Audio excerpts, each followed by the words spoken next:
During the Millionaire's wedding, a mother of triplets burst into the church and took the microphone. What she said left all the guests horrified. Madison climbed the stairs of the mansion with heavy steps, feeling a growing anguish. Quentin had called her to his room, but lately he had been acting strange, cold, almost as if he was waiting for the right moment to push her away for good.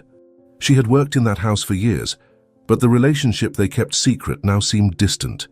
The air around was heavy, laden with something she couldn't quite define. Stopping in front of the door, Madison hesitated.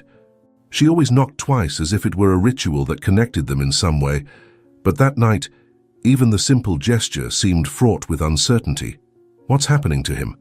Why is he so distant? She thought, trying to stay calm. Finally, she knocked and heard his voice, cold, distant. "Come in." Madison opened the door and entered the room. Quentin was standing with his back to her, looking out the window at the vast gardens of the mansion. His posture was tense, and the heavy silence between them almost suffocated her. The room, always familiar, now seemed strange, as if she no longer belonged in that space. "Quentin? Is everything okay?" Madison asked, her voice hesitant. She tried to approach, but there was something in the air, an invisible barrier that prevented her from feeling at ease. Quentin remained with his back turned, his voice emotionless when he replied, "We need to talk." Those words cut like a knife. Madison felt the ground tremble beneath her feet, but she tried to keep her composure. "Talk?" His tone was so cold that her heart began to beat erratically. "About what? You've been so distant. Did I do something wrong?" Quentin finally turned around, but the look he cast upon her was not like before. There was no affection, no compassion. His eyes were empty, indifferent. He took a step forward, approaching the table where a glass of water was forgotten, but he didn't seem to notice.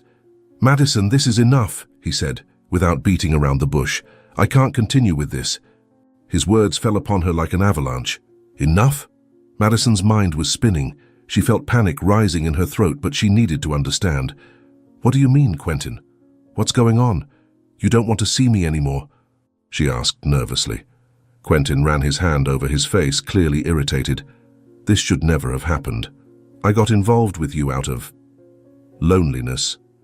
But you're poor, Madison. You should never have thought you'd have anything serious with me," he said, in a tone as cold and cutting as a blade. Madison was paralyzed. The impact of his words was so great that she felt her legs weaken. "Poor?" She could barely believe what she was hearing. "Is that what you think of me, that I'm just a distraction for you?" Madison asked, unable to truly believe what he was saying. Quentin shook his head impatiently, as if what he was saying was the most obvious thing in the world. "Madison, look at yourself. Look at me." He gestured towards the luxurious room around them. "We come from different worlds. What did you expect? That I'd give up everything for a maid? Be realistic." The cruelty in his words was unbearable. Madison felt the tears burn in her eyes, but she struggled to keep them at bay. "How can he be so cruel? How can he talk about me like that?" she thought, feeling her heart break. You never said this before," she replied, her voice trembling. "You always made me feel like there was something more between us." Quentin gave a short, humorless laugh as he walked towards the door. "Something more? Madison, I was just passing the time. I never promised anything. You deluded yourself," he said, without any shame or remorse in his words. Madison was left speechless, shocked by his coldness. Every word from Quentin crushed her more and more, destroying any hope she still had that the relationship meant something to him. "So, you used me?" she asked, her voice barely a whisper. "Used? Don't be dramatic," Quentin replied, impassive. "You knew from the start that this wouldn't last. People like you don't belong in my world. I need someone at my level, not a woman who can barely support herself." He cut her off. Madison felt her entire body tremble with indignation and pain. How can he be so cruel? The man with whom she had shared such intimate moments, whom she thought respected her, was treating her like she was nothing. "So you think you can treat me like this just because I'm poor?" she said, her voice now tinged with anger and hurt. "You made me believe that." She began to speak, but Quentin interrupted her with an impatient gesture. "Enough, Madison. I've said what I needed to. This is over. And also, I want you to leave the mansion tomorrow. You're fired." Madison nearly lost her breath. Not only was he ending things with her, but he was also firing her. He was kicking her out of his life and her job at the same time, as if she were disposable, worthless. She felt the world spin around her, but she forced herself to keep her head held high. "You can't treat me like this, Quentin," she said, tears finally rolling down her face. "I'm not just a maid. I'm a person, and you deceived me. You made me believe I meant something," she said, causing Quentin to approach, looking directly into her eyes with a pitiless expression. "You can think whatever you want, but the truth is you were never more than a convenient distraction, and now it's over. Accept it and leave. Don't come back to my house." Madison couldn't believe what she was hearing. The coldness, the cruelty, the contempt. It was as if Quentin had turned into another person. She couldn't bear it anymore. Without saying another word, she turned and left the room, the pain in her chest almost unbearable. The door closed with a definitive sound, and Madison, on the other side, felt that everything she had was ripped away from her in a matter of minutes. She didn't know where to go, what to do, but she knew that Quentin didn't care. She was to him just a memory that would be easily forgotten. Madison walked with difficulty down the wide corridor of the mansion, each step seeming to weigh tons.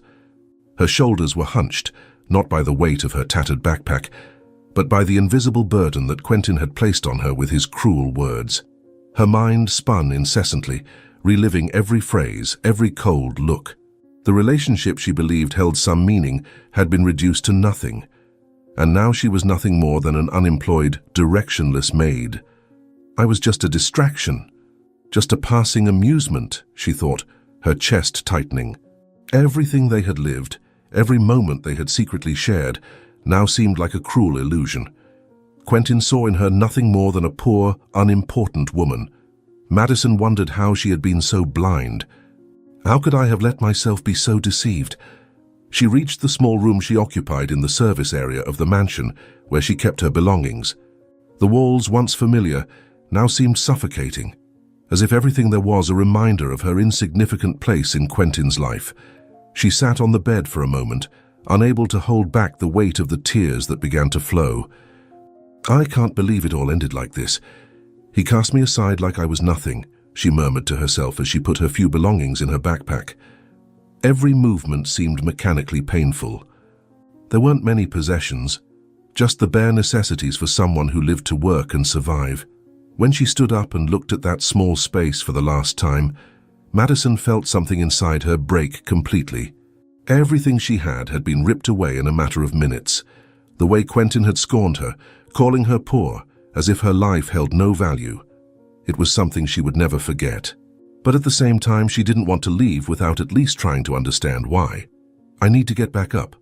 I can't let him finish me," she thought, determined.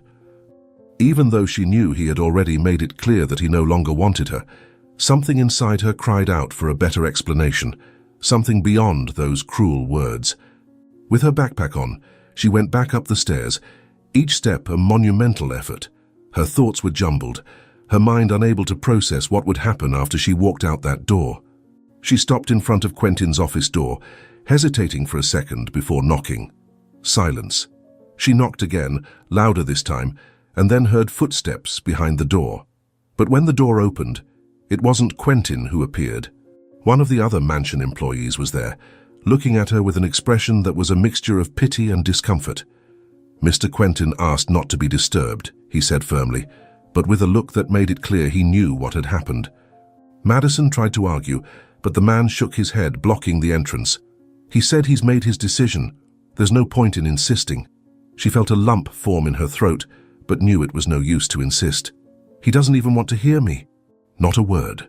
It was as if she had already been erased from his life, as if everything they had shared was irrelevant. With no other options, Madison descended the stairs for the last time, fighting back the tears that insisted on falling. She passed through the mansion's hall, her eyes fixed on the floor as her mind was invaded by memories. All the moments they had shared, the laughter, the secret touches, now seemed nothing more than naive fantasies. I never meant anything to him. When she reached the mansion's gate, she stopped to breathe. The air seemed heavier than ever, as if the environment around her knew what had just happened. It was then that she heard in the distance the voices of some of the mansion's maids, chatting among themselves near the garden. They were laughing, unaware that Madison was nearby. "Did you hear?" one of them said, lowering her voice but with undisguised excitement. "It seems Mr. Quentin is getting married in a few months, to some Claire, heir to that huge fortune." Madison froze. Getting married? The idea hit her with the force of a blow. She felt the air leave her and her feet seemed rooted to the ground. Marry? To someone else? The words echoed in her mind, each more painful than the last. "Yeah, I heard her family owns several companies. Perfect for him, rich, beautiful. Different from certain affairs he's had around here." The other woman laughed, and Madison felt her stomach churn. The words seemed like a poison slowly seeping in, leaving her weaker with every second. She stood there, frozen, listening to the two of them laugh and comment on the great future Quentin would have with Claire, the woman who clearly had everything he needed. He had it all planned out, while I believed it meant something. The dizziness began to overwhelm her. Madison took a few steps forward, trying to reach the gate, but her legs faltered. The world around her began to spin, the maids' voices growing more and more distant. Her heart raced, her breathing shallow. The pressure in her chest increased with every second. I can't take this," was her last thought before her vision faded. Madison's body gave in, and she collapsed to the ground unconscious, feeling only the cold of the sidewalk and the sharp pain she carried in her heart. Hours later, Madison woke up under an intense light that burned her closed eyelids, smelling the strong scent of disinfectant. Gradually, the voices around her became clearer, and she realized she was lying in a hospital bed. Her senses were confused, and a slight dizziness still bothered her. She opened her eyes slowly, blinking several times, until the image of a doctor standing beside the bed came into focus. "You're awake, finally," said the doctor with a serious expression, while making some notes on the clipboard. "We were worried. You fainted and were brought here by someone passing by on the street who saw you fall." Madison tried to sit up, but her head throbbed with a dull ache. Her mind was foggy and she could barely remember what had happened. Quentin, the cruel words, the weight of everything crashing down on her. And then the blackout. How could my life come to this? How does everything seem to be crumbling so quickly? She thought, trying to put her thoughts in order. "You suffered a collapse," the doctor continued, noting the confusion in Madison's gaze. "Probably the result of the physical and emotional stress you've been enduring. And there's one more thing you need to know," the doctor said with a calm voice, but laden with a gravity that made her feel a chill down her spine. Madison looked at him, awaiting the next words, her heart racing in anticipation. One more thing? What could be worse than all of this? She thought anxiously. "You're pregnant," he said, pausing for the words to sink in. "Pregnant with triplets, congratulations. We had to perform an examination to make sure everything was okay when you were brought to the hospital," the doctor said, making Madison feel the world spin again, but in a different way. Those words hit like a blow and the air seemed to fail her for a second. Pregnant? With triplets? The shock took over her body, and she looked at the doctor as if he had just said something impossible. "This can't be happening.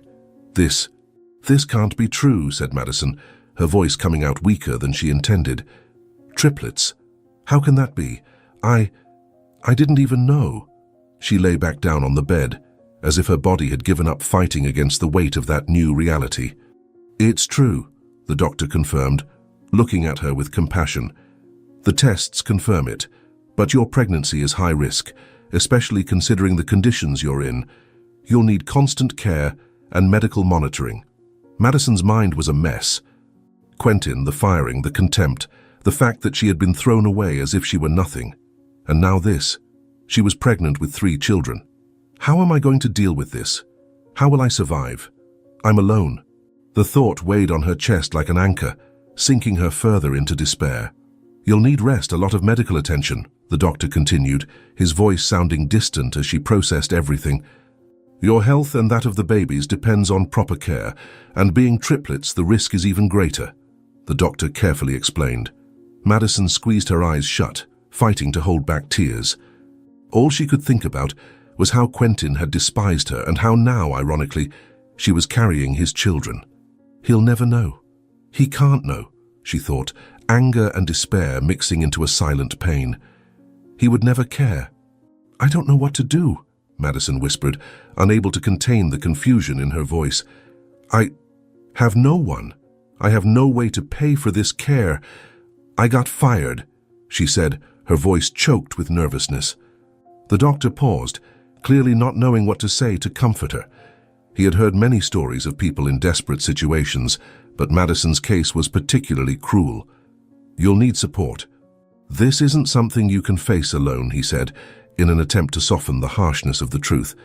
But Madison knew she was alone. There's no one who's going to help me, she thought, the despair growing inside her. Quentin was out of the question, and she had no family to turn to. The feeling of abandonment was almost suffocating. Her eyes wandered around the hospital room, but she couldn't focus on anything. What am I going to do with 3 children? I have no home, no job, nothing left. I just need to get out of here, said Madison, suddenly getting up from the bed, her body still weak. The doctor watched her with concern. I can't stay here. I have no way to pay for this, she said. Wait.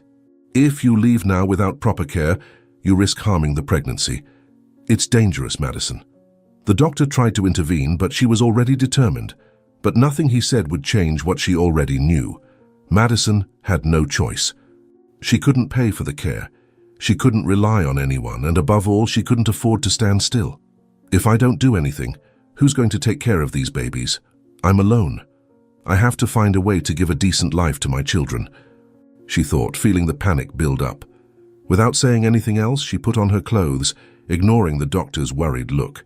She felt her legs trembling, but gathered strength to walk towards the exit.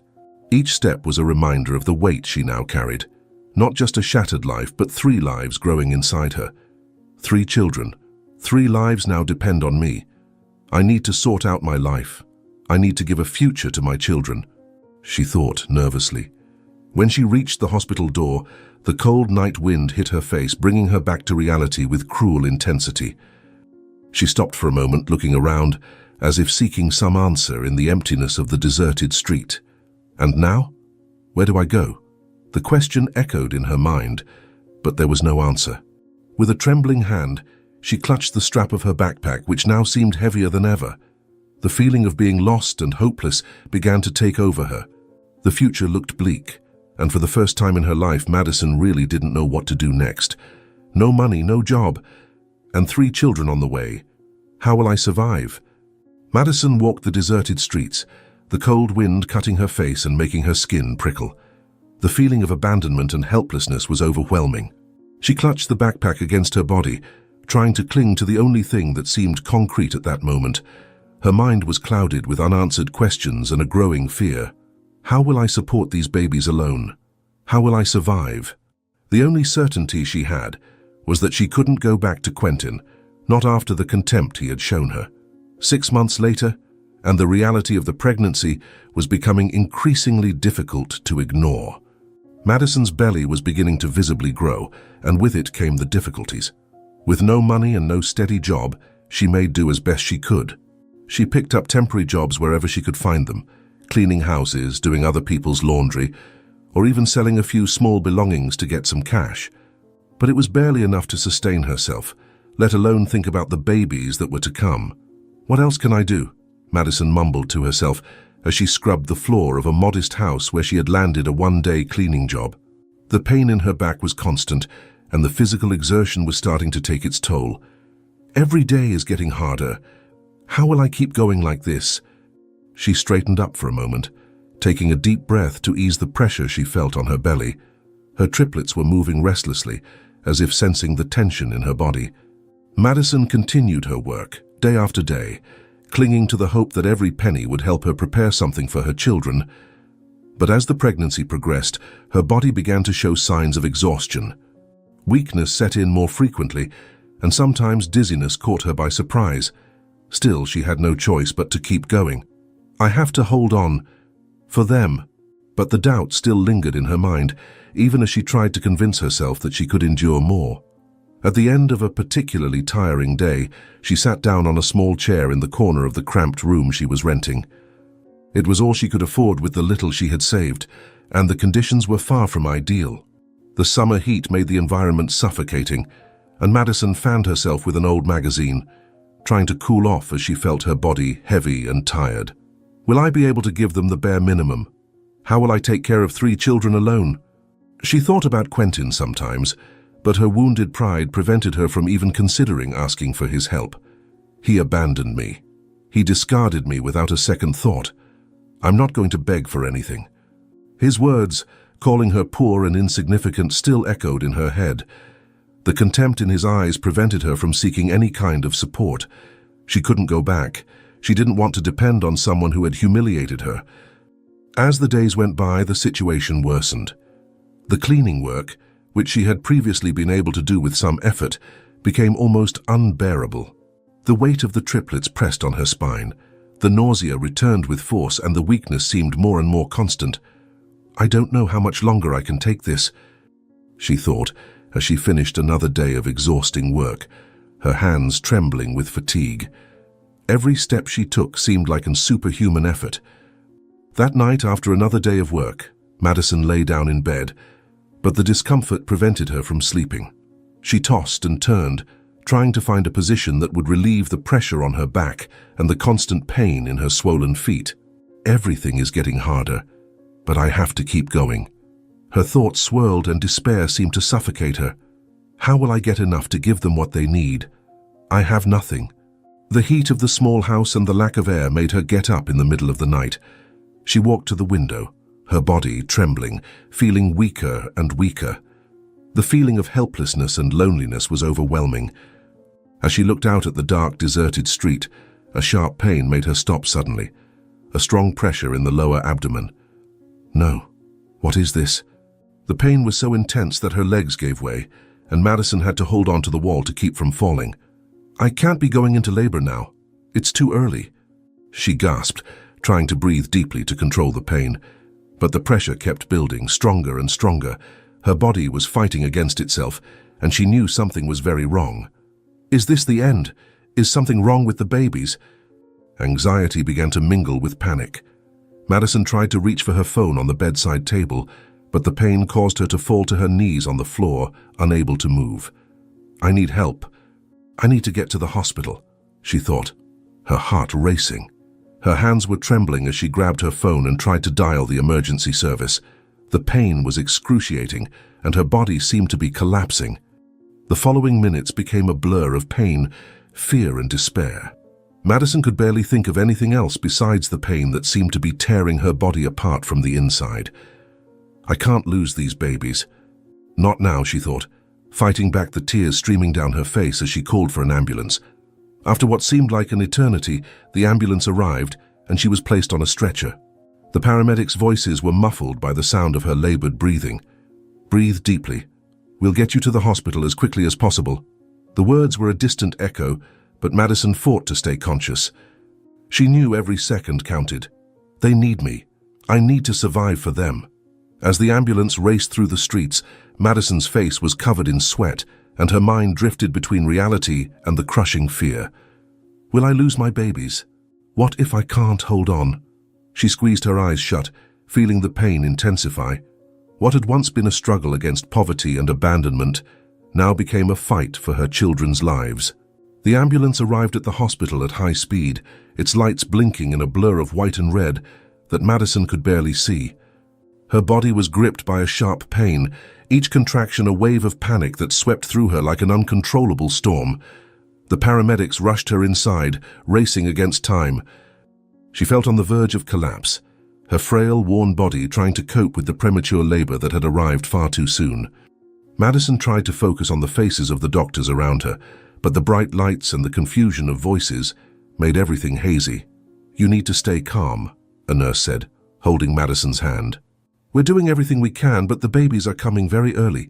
Her tone, though calm, carried evident concern. Please, save my children, Madison murmured, almost out of strength. The desperation overwhelmed her completely. They need to survive. I can't lose them now.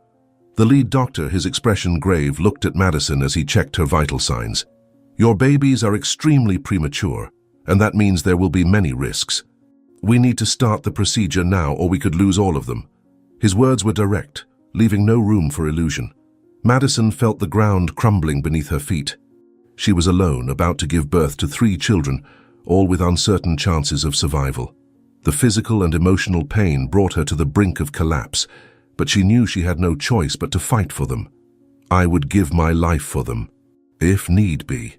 The thought echoed in her mind as the chaos around her took over. The doctors prepared her for the emergency surgery.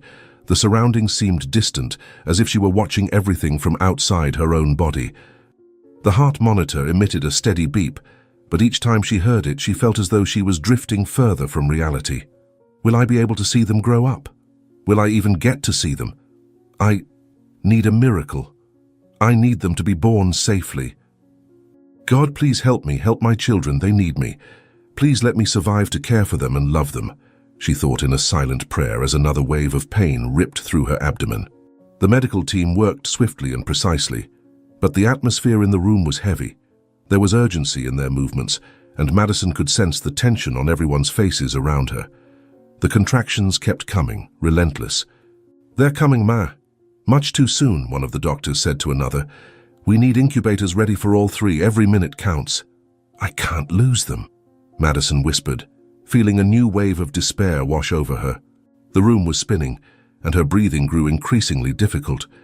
She felt she was at the limit of her strength, but still, the will to fight for her children kept her conscious. "I promised myself I would protect them, and I will. I will make it. We will," she thought, determined. The doctor looked at Madison once more. "We'll do everything we can, but there are serious risks. They're far too small, too fragile. The chances of survival are low."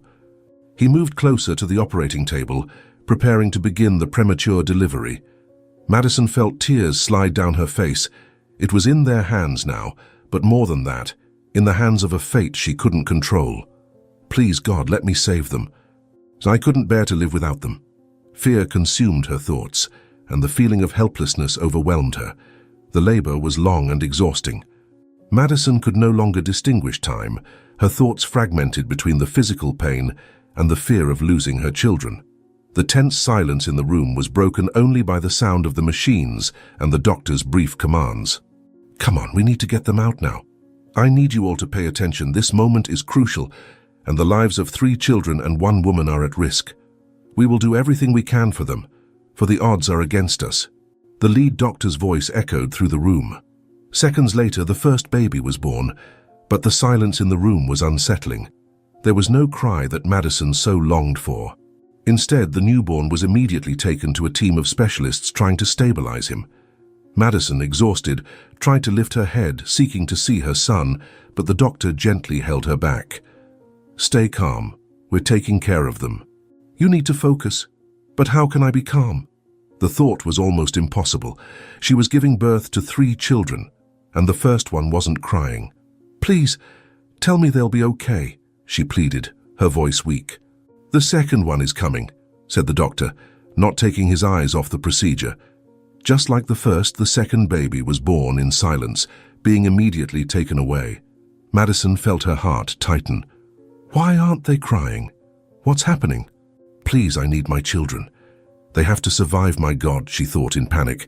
The tension in the room was palpable. She knew the situation was critical, but the absolute silence was unbearable. "They're in a very fragile state," said a nurse by her side, her voice full of empathy. "We're doing what we can." And then, the third baby was born shortly after, and the story repeated itself. No cry, no comforting sound. They were all quickly taken to the neonatal unit. "My children, my 3 children." Madison repeated this in her mind, as if she could cling to that idea to keep from collapsing. When the doctor finally approached Madison, she was already almost unconscious from exhaustion. "Your babies were born, but they're all in critical condition," he said, his expression serious. "They're receiving intensive care, but the next few hours will be decisive. We don't know if they'll survive." Madison's world collapsed at that moment. The idea of losing her children, those for whom she had fought so hard, made her feel as if her own life was slipping from her grasp. "Please, take care of them. I'd do anything," she pleaded, her last words before losing consciousness. Madison awoke in a cold, silent room, the strong smell of disinfectant and the low hum of hospital machines bringing her back to reality. She felt her body heavy, the physical and emotional exhaustion like a burden that seemed impossible to bear. When her eyes opened fully, The first thing that came to her mind was the babies. My children. Are they still alive? They have to be okay. If I had worked less. If I had managed, at least, to support us without having to work so much. No, I can't think like that, she thought, but the overwhelming fear consumed her, and with effort she tried to sit up in bed. Madison tried to get out of bed when a nurse who was beside her noticed she had awakened and approached with a gentle but concerned look. "You've had quite a scare," said the nurse, touching her arm carefully. "It's time to rest, but I know you want news about the babies." Madison nodded weakly, her heart racing. "I need to see them. Are they okay? Will they survive?" The urgency in her voice was palpable, and the idea of not knowing what was happening with her children left her on the verge of despair. "It's too early to say," the nurse replied in a careful tone. "They're in the neonatal ICU, and the doctors are doing their best. But their condition is critical. The only thing we can do now is wait and pray," said the nurse, trying to sound comforting. However, those words pierced Madison like a knife. Wait and pray. That was all she had left, but it seemed so little in the face of the gravity of the situation. She couldn't just lie there, motionless. "I want to see them. I need to be there," she said, her voice trembling but determined. With the nurse's help, Madison managed to get up, still feeling her body weak after giving birth. Every step to the ICU seemed an enormous challenge, but nothing could stop her from reaching her children. "They need me. I can't leave them alone. I have to be with them. They need to know I'm here, that I'll fight for them and stay here until they get better," she said. When she finally arrived at the ICU, Madison's heart tightened as she saw the tiny bodies of her triplets inside the incubators. They were surrounded by tubes, connected to machines monitoring their fragile vital signs. The silence was only broken by the constant sound of the equipment, and the sight of the babies made her catch her breath. She approached the glass window separating the ICU from the hallway, her eyes fixed on the children who could barely move. "They're so small. How will they survive like this?" she thought, tears forming in her eyes. One of the doctors entered the room and began examining the babies, but the expressions on his face brought no comfort. "I would do anything to see them well," Madison mumbled to herself, her eyes filled with a mix of despair and hope. "If only I could do more for them." The weight of responsibility was overwhelming.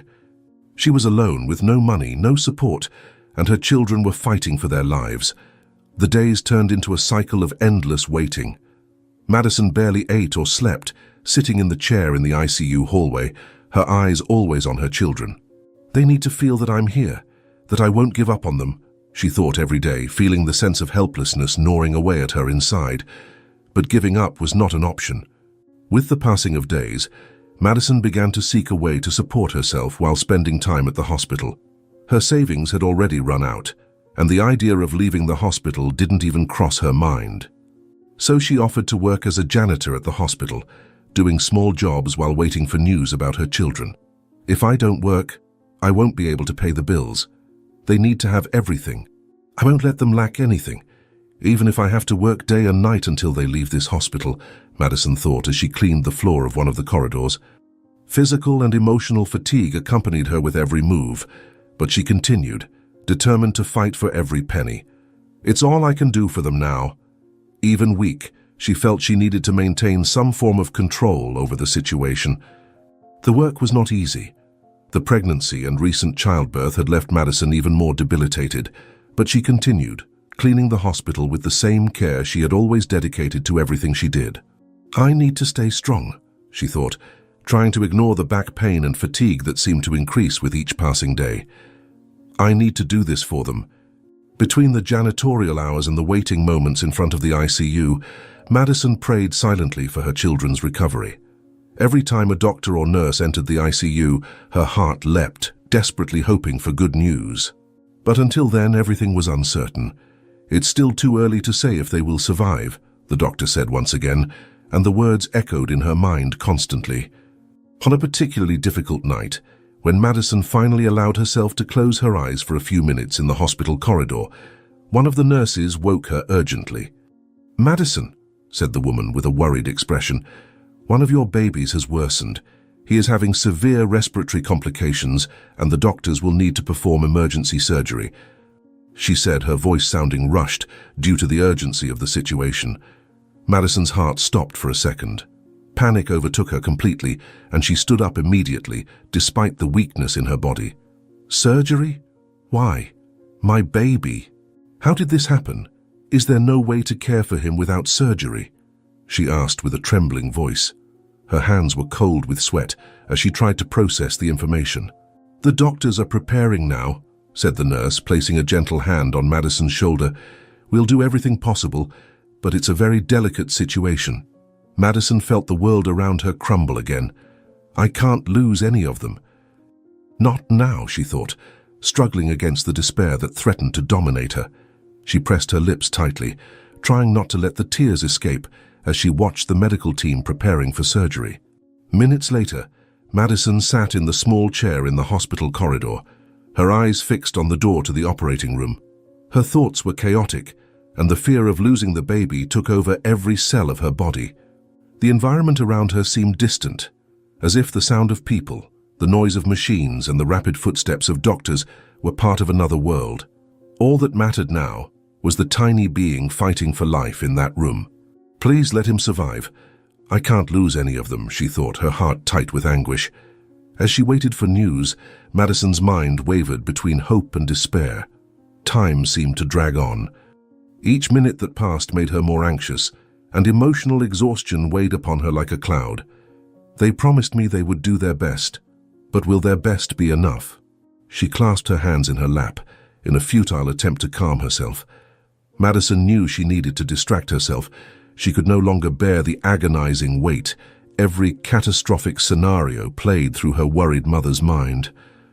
So she got up and walked down the hospital corridor. It was then, in the middle of the hallway, that she saw an elderly woman, her face marked by time, walking slowly, almost lost. The woman seemed confused, looking around as if trying to remember where she should go. Madison, without hesitation, approached the woman, her immediate concern taking the place of temporary pain. "Excuse me, ma'am. Are you okay? Do you need help?" Madison asked gently, extending her hand to the elderly woman. The woman looked at her with a mixture of relief and confusion. "Oh, my child. I got lost. I can't find my friend's room. He was admitted here, but these hallways all look the same to me," said the woman, with a trembling, fragile voice. Madison, even exhausted and emotionally drained, smiled at the elderly woman and gently took her arm. "I'll help you find him. Don't worry, we'll find his room." As they walked together down the corridors, Madison realized that even in the midst of her own pain, there was still room to help someone. I guess that's how life is. We always have something to offer, even when it seems we can't give anything more. Along the way, Mrs. Eleanor, as she introduced herself, began to chat with Madison, thanking her for her kindness. "You're a good girl. Have you been working here long?"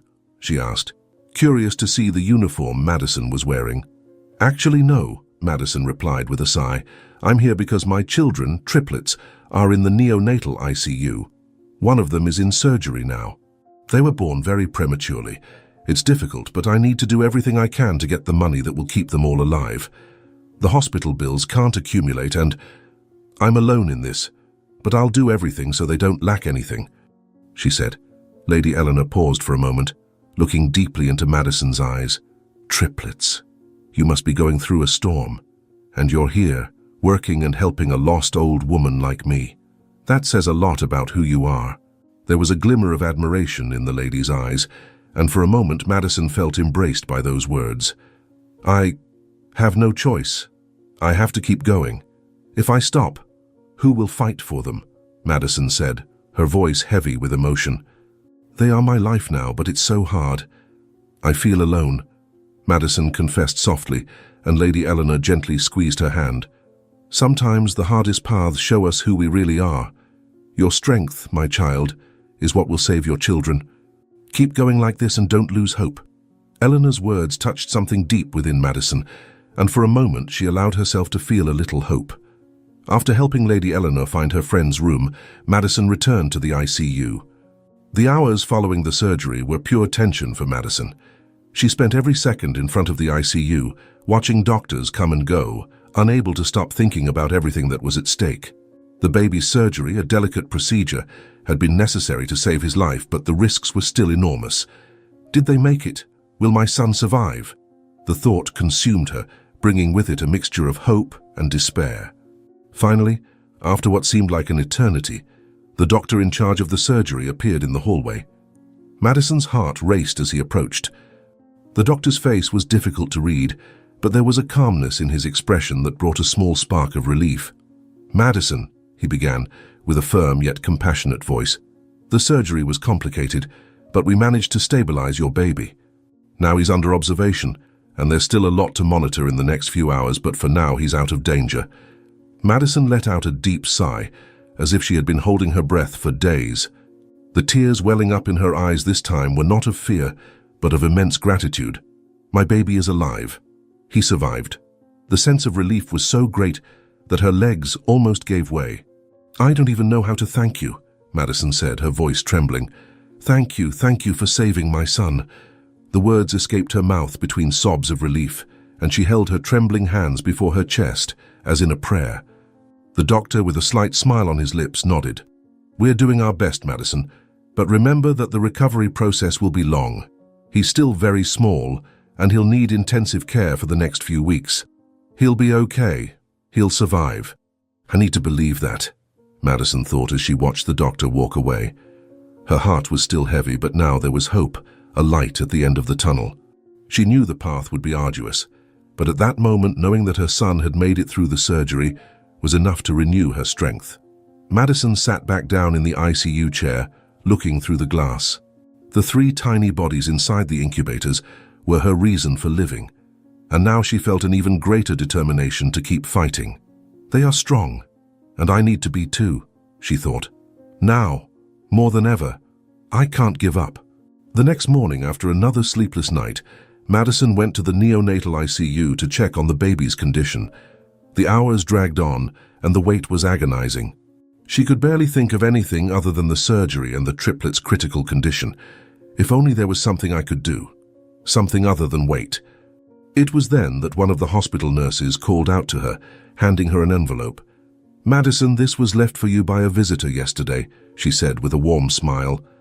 "Looks like someone wanted to help you." The nurse explained, leaving Madison surprised and confused as she opened the envelope with trembling hands. Inside, she found a considerable amount of money and a simple but touching letter. "Madison, your kindness and strength moved me deeply. Don't let the weight of the world bring you down. Here is a little help for your children. Use it as you see fit. You are stronger than you think. With affection, Lady Eleanor." Tears welled up in Madison's eyes. She cared about me. She doesn't even know me, but she cared enough to help me. The act of kindness touched Madison's heart deeply, and for the first time in a long time, she felt that she wasn't completely alone. "One day I'll pay back every penny. This woman, she doesn't know how important this help was, not for the money, but for the gesture in such a desperate moment. It's good to know that there are still kind-hearted people in the world," she thought.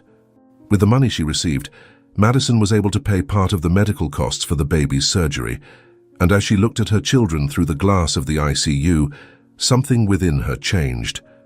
"I will keep fighting. No matter what happens, I won't give up on you." The renewed strength she felt seemed to give her a new reason to carry on. Days later, Lady Eleanor returned to visit Madison at the hospital. The two sat down to chat for a few minutes. "Why did you do that for me?" "You didn't have to," Madison asked, still incredulous at the help she had received. Lady Eleanor smiled slightly, her eyes mysterious. "I saw something in you, my child. Something special. A strength that perhaps you haven't discovered yet. We all need help at some point in our lives. Count on me for whatever you need," she said softly. The words sounded like a lifeline amidst the storm that threatened to engulf Madison. The days that followed the surgery were pure anguish for Madison. She spent hours sitting in front of the ICU glass, watching the tiny bodies of her children struggle to survive. The baby, who had undergone surgery, was surrounded by even more tubes and machines, and every sound emitted by the machines seemed a constant reminder of how his life hung by a thread. Madison could barely sleep, her mind always fixated on the thought that at any moment something could go wrong. She prayed silently, her tired face reflected in the ICU glass. "Please don't take my children away from me. They've already been through so much. I would give anything to see them grow up. The weight of responsibility seemed to double with every passing minute, but she couldn't allow herself to falter. The doctors and nurses did what they could, and after endless days of waiting, finally a glimmer of hope emerged. "Madison," the doctor said one morning, approaching with a more relaxed demeanor, "the surgery was a success and your baby is showing signs of recovery. It will be a slow process, but we have reasons to be optimistic now." Madison could hardly believe it. The news made her heart leap with joy, and for the first time in weeks she felt the air entering her lungs with relief. "Thank God," she murmured, her eyes full of tears. "I knew they were strong. I knew my babies would survive." The faith she had placed in her children was being rewarded, and it gave her strength to keep going. The following days were marked by slow but steady improvement. The 3 babies, though still fragile, began to gain weight and breathe better with the help of the machines. Each little progress was a victory, and Madison made sure to be there to celebrate everyone. "You are little warriors," she thought, watching them tenderly. "Nothing in this world will take you away from me." Weeks passed, and finally the day that seemed so distant arrived. Madison could take the babies home. When the nurse brought each of the little ones wrapped in blankets, Madison felt a mixture of happiness and fear. Can I really do this on my own? How will I take care of 3 babies at the same time? Doubt crept into her thoughts, but she knew she had no choice. They were all she had, and she would do anything to ensure they had the best, even if the best was difficult to achieve. As she placed her children in the stroller to leave the hospital, Madison looked at the building that had become her home during those weeks. The feeling of gratitude mixed with anxiety about what was to come. "I managed to bring them this far, but what now?" she thought, as she pushed the stroller down the hallway, feeling the lightness of being able to take them home, but also the weight of the responsibilities that were beginning to pile up. When she arrived at the small apartment where she was living, Madison set up the 3 cribs she had managed to get with the help of some donations. The place was cramped, the walls were peeling, but that space was what she could call home. She placed each baby in their respective crib, the tears still present in her eyes as she saw that finally they were home. "You made it, my loves. We're together, finally." The relief of being home with them soon gave way to a new reality, the demands of the triplets. Sleepless nights became frequent, intermittent crying waking her up hour after hour. Madison hardly had time to rest. Taking care of 3 newborns required constant attention, and she quickly found herself overwhelmed. "How am I going to do this every day? It's so much," Madison murmured, as she changed the diaper of one of the babies and cradled another in her arms at the same time. Exhaustion overwhelmed her, and the fear of not being able to handle everything grew with each passing day. But she refused to give up. "I'll figure it out. They need me, and I'll be strong for them." The phrase had become her mantra, a constant reminder that, even in the hardest of times, she had to keep going. It was amidst this chaos that Madison found a letter among the accumulated bills.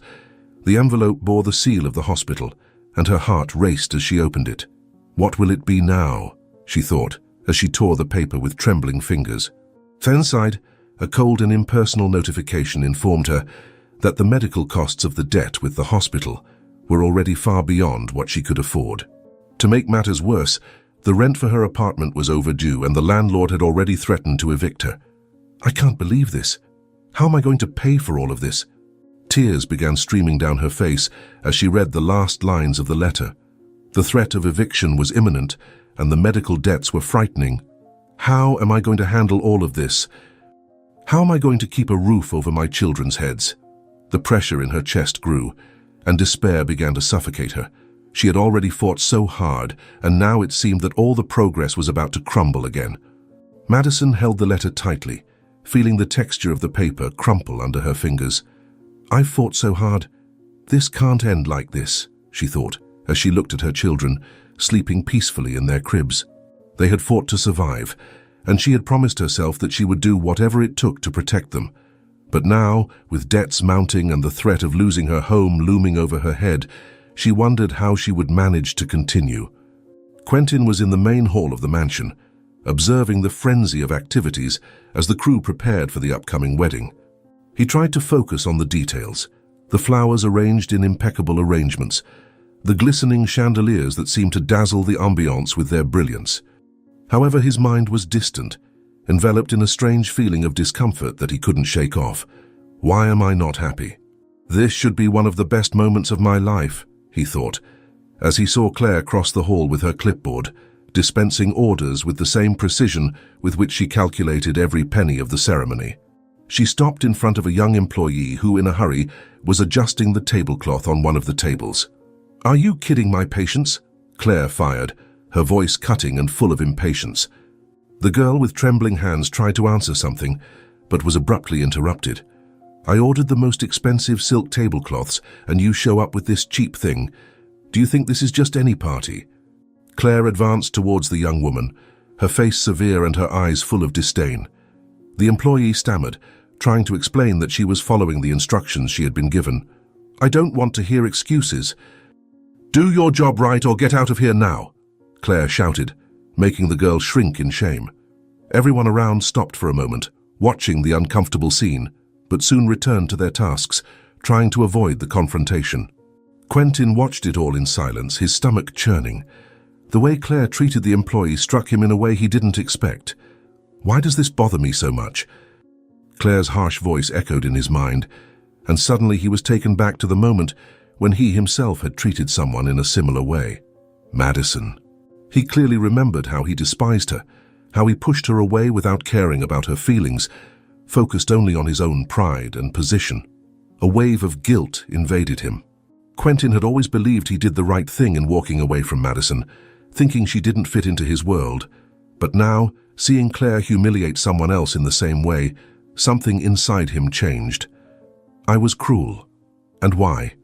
Because I thought status was more important? The thought struck him hard, and he realized there was more than just discomfort in that scene.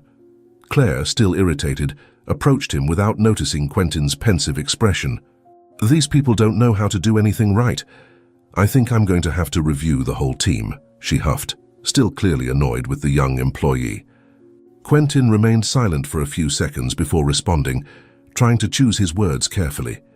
"Don't you think you were a little harsh on her? Everyone is trying their best, Claire. Maybe it was just a mistake."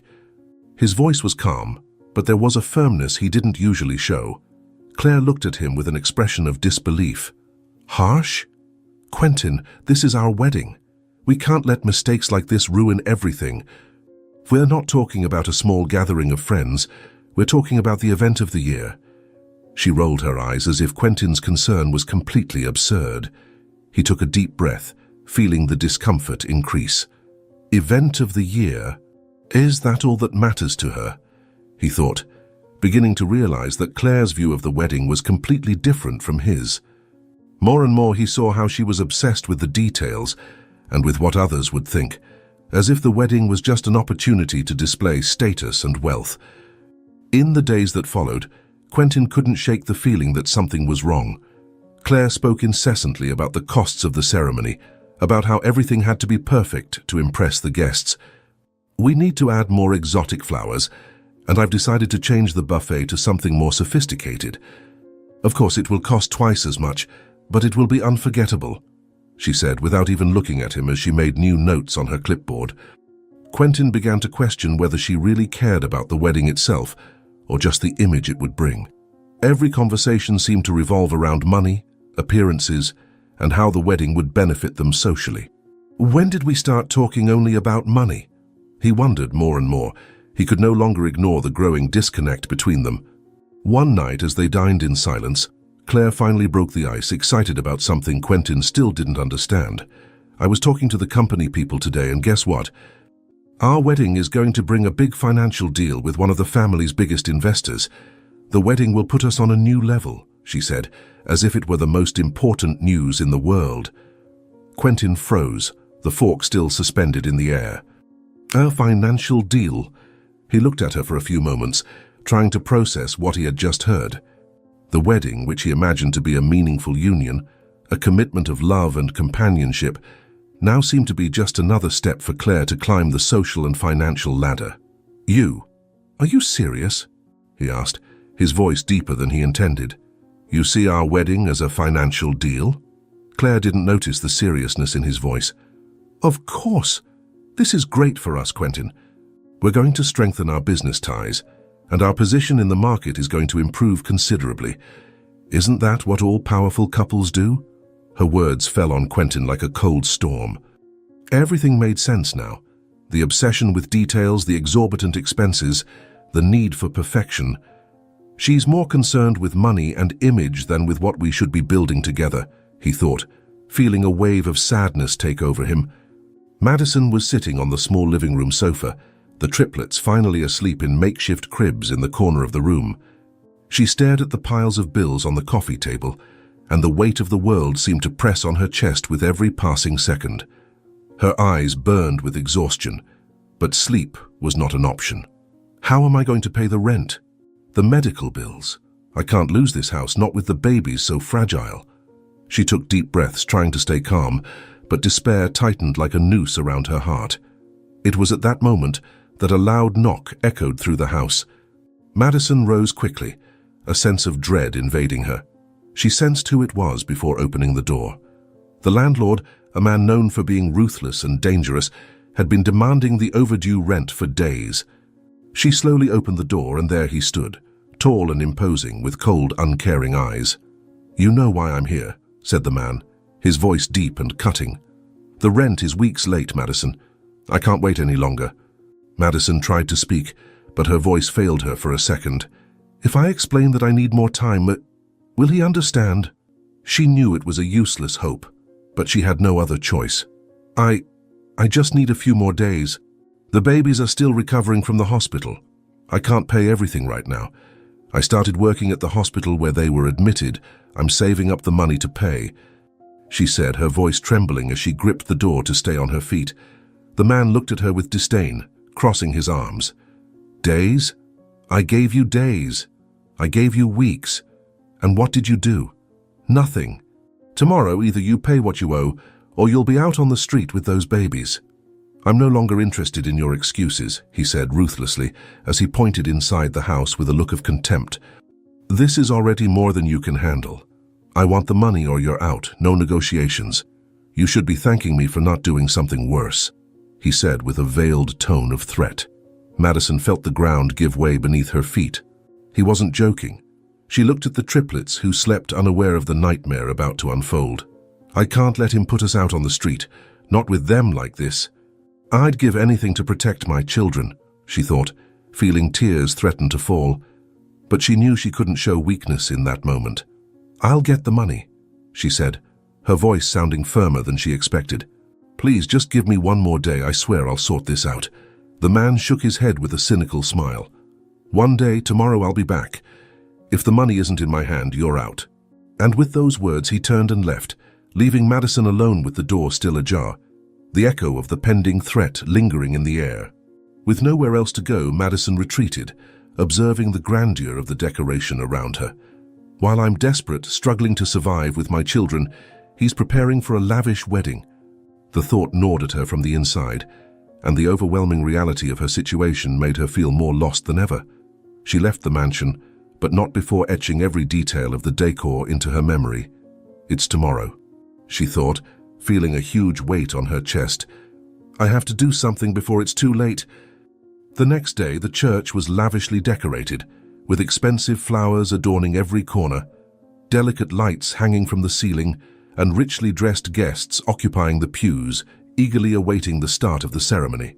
The atmosphere was the pinnacle of luxury, exactly as Claire had planned, and every detail exuded opulence. Conversations among the guests revolved around business, influence, and the prestige of being present at one of the most talked-about weddings of the year. "Everything seems perfect," Quentin thought, as he observed the commotion around him. But inside he was far from any sensation of perfection.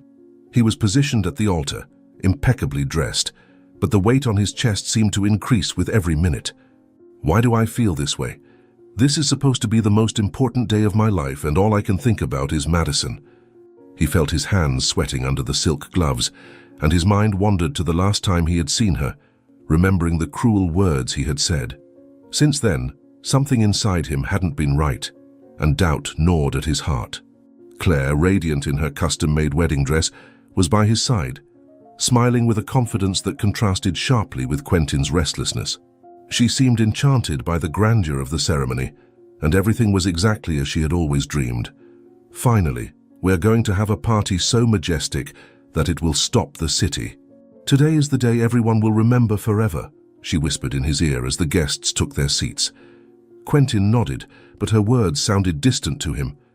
Does all that matters to her is the size of the party, the value of things? Did she ever think that this moment was about how we felt about each other?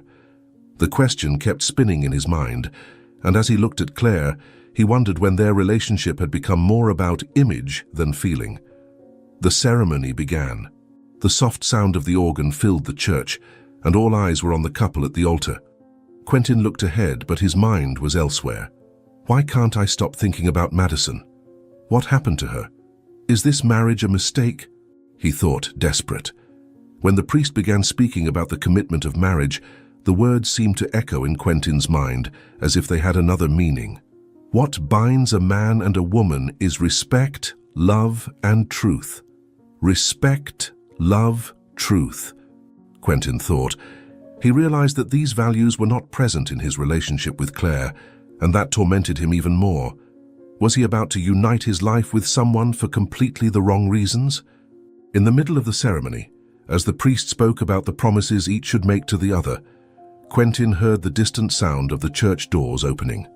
He didn't pay attention at first, but the whispers among the guests soon made him turn his face to see what was happening. And then, as if the world around him had stopped for a moment, he saw Madison with 3 babies. She entered the church with the triplets in her arms, her face pale but determined, and her eyes fixed on Quentin.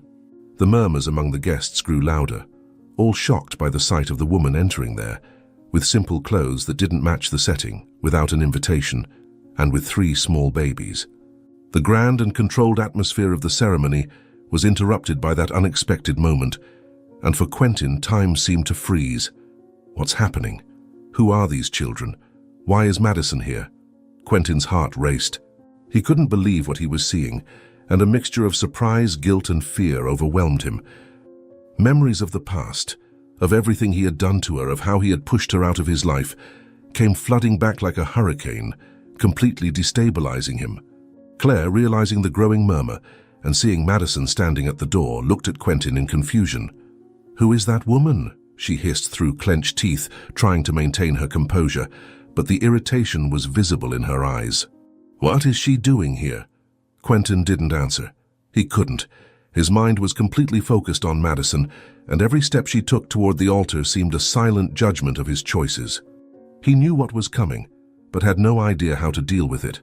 Madison kept walking, her steps slow but steady. The weight of the triplets in her arms seemed like nothing compared to the emotional burden she carried. The murmuring in the church grew, and some guests were already whispering in disapproving tones. "How dare she show up here? Who is she? Wasn't she his maid?" were the comments Madison heard, but she did not falter. Her eyes were fixed on Quentin, and she knew she could not hesitate. When she finally reached the altar, the entire church was silent. Quentin felt the weight of everyone's gaze, but the only ones that really mattered at that moment were Madison's. He felt the regret deepen even further, but now it was too late to turn back. "She will never forgive me, I can see it in her eyes. But who are those babies? Could they be?" Madison stopped in front of Quentin, her gaze fixed and unwavering. The triplets slept, oblivious to the tumult around them, and she held them firmly. She found a microphone near the altar and brought it to her lips.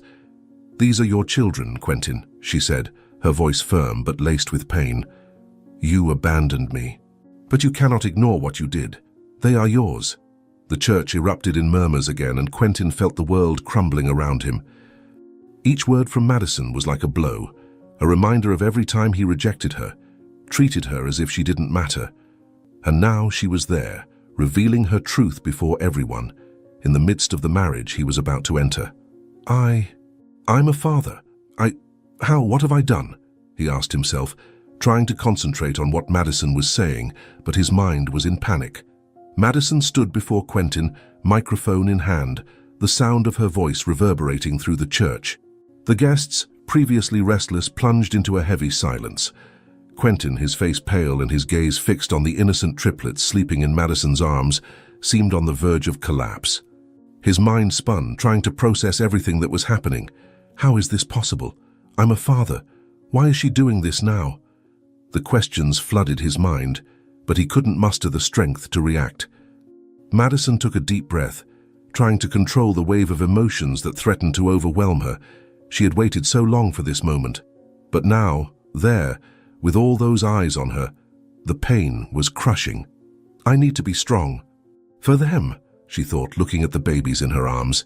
He has to hear the truth. They all have to know. Quentin, Madison began, her voice trembling but determined. You can pretend that none of this is real. You can try to run from responsibility. But the truth is that these are your children. They were born prematurely. They almost didn't survive, and all of this happened while you were here, preparing to get married and pretending I never existed, after treating me like a worthless object. With each word, the weight of her suffering shone through. Quentin looked at her, dazed. Madison's words were like knives cutting his soul. He clearly remembered the day he sent her away, the cruel words he used to push her out of his life, as if she were insignificant. What have I done? He thought, as the echo of his cruelty reverberated in his mind. I suffered, Quentin. I was left alone with 3 children to raise. I had to fight for their lives while you lived yours, without thinking for a second about what you did to me. You treated me like I was disposable, and I swallowed that pain for a long time. But today, here in front of everyone, I demand that you take responsibility for this. You said I was a maid, that we could never be together, and, honestly, I agree with you today. The only thing I hope from you is that you take responsibility for your children and nothing more. We really are from different worlds, but I'm happy not to be like you, not to have money, but to have a good heart. This, Quentin, is priceless. Madison paused, her voice strong but her heart heavy with the memory of everything she had to face alone. Claire, who until then had maintained a rigid expression, completely lost control. Her eyes were wide with rage and disbelief. What is happening here, Quentin? She screamed, her shrill voice echoing through the church. You owe me an explanation. How could you do this? How could you humiliate me like this in front of everyone? She stood up, her anger evident in every movement, her hands trembling with indignation. Was all of this a lie? This whole marriage? Everything we built? Quentin opened his mouth, but he couldn't form a coherent response. His body was paralyzed by the shame and guilt that weighed on him like an impossible burden. He looked at Claire, his eyes begging for understanding, but he knew there was no explanation capable of fixing what was crumbling around him. Madison continued uninterrupted. She knew this was the only moment when everyone would listen to her, and she couldn't waste this chance.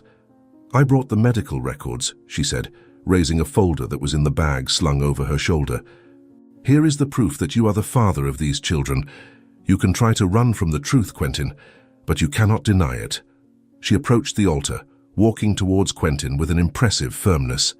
The guests, shocked, didn't move. It was as if they were watching a play, unable to look away. Madison handed the folder into Quentin's hands, which he took with trembling fingers. He opened it, and there were the DNA tests, the triplets' medical history, every detail proving his paternity, a test collected with a strand of his hair. Seeing the documents in Quentin's hands, Claire exploded in blind fury. You used me. This marriage is a sham. Her voice was laden with hatred, and the guests' gazes now turned to her. Claire trembled with rage, her eyes fixed on Quentin as if he were the personification of all her humiliation. How could I be so stupid? She thought, as the anger transformed into an unwavering decision. Quentin, dazed, tried to approach Claire, but she raised her hand, preventing him from speaking. Don't come near me, she said, her voice icy and cutting. I am not a woman who will be humiliated like this publicly by someone like you. Claire, please, let me explain, Quentin began, trying desperately to find the right words, but he knew he was losing control of the situation. The truth was there, naked and raw before everyone, and he could no longer hide. There is no explanation, Claire shouted. You made me go through this shame, and now, in front of everyone, you exposed me to ridicule. She looked around, seeing the curious and judgmental looks of the guests. This made her make her final decision. With a decisive movement, she tore the engagement ring from her finger and threw it on the floor with disdain. This marriage is over, Claire declared, her voice firm. I am not a woman who will stand by a man who does this to the image I fought to build." She turned, her steps echoing through the church as the guests' gazes followed her determined figure to the exit. No one dared say a word. Quentin stood still, the sound of the ring rolling on the floor echoing in his ears, like the final sound of everything he had built up until that moment. "I lost everything. Claire, Madison, my children," he thought, despair suffocating him. He looked at the ring on the floor, a symbol of the union he knew he could never recover. The tension in the church was palpable, as if the air had been drained and replaced by a heavy silence. All eyes were fixed on Quentin, Madison, and Claire, who could barely contain her fury. The microphone was still in Madison's hand, but her demeanor was now that of a woman who would not allow herself to be humiliated again, not after everything she had faced alone. "I won't stay silent this time," she thought, feeling the strength growing inside her. Quentin was paralyzed, his gaze fixed on the documents proving his paternity, while Claire suddenly turned, her expression boiling with rage. But it wasn't just anger at the revelation, it was the public humiliation that affected her the most. "So that's it," Claire began, her voice laden with venomous sarcasm. "This is the woman you chose to ruin our marriage? A maid?" The contempt in her voice was clear, and the use of the word maid came out as if it were an insult, a dirty word. Madison took a deep breath. She knew Claire had despised her from the beginning, knew that in her eyes she was nothing more than someone inferior. But this time, she wasn't going to back down. "Yes, I was the maid," Madison said, firmly meeting Claire's gaze. "I cleaned your house, Quentin, every day, but I'm proud to be a working woman, one who struggles every day, even in my simple job. It also has value. Or don't you need employees? I'm not ashamed of my job. In fact, for me, it's a source of pride." Quentin's eyes widened. Madison's words hit him like a punch in the stomach. He remembered the moments when, secretly, he felt ashamed to be with her, because she was just an employee in his home.